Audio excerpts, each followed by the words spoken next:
何西阿书第1章第2节到第10节。第2节，上主头一遍对何西阿讲话，讲：你去娶一个淫妇做某，收伊对淫乱生的囡仔，因为即个地方充满淫乱，离开上主。何西阿就去娶迪拉因的查某囝哥密，伊怀孕生一个囝。上主对何西阿讲，甲伊号名叫做耶稣列，因为阁无偌久，我要因为耶和家杀人流血的罪，甲因刑罚，要断绝以色列的王朝。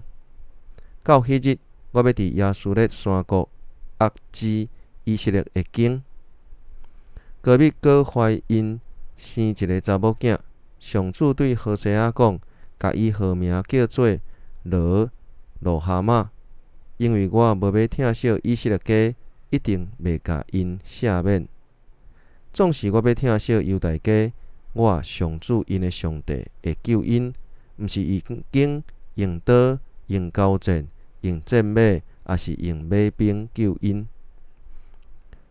罗哈玛长年了后，妇人人阁怀孕生一个囝，上主讲，就甲伊号名叫做罗阿米，因为恁毋是我的子民，我嘛毋是恁的上帝。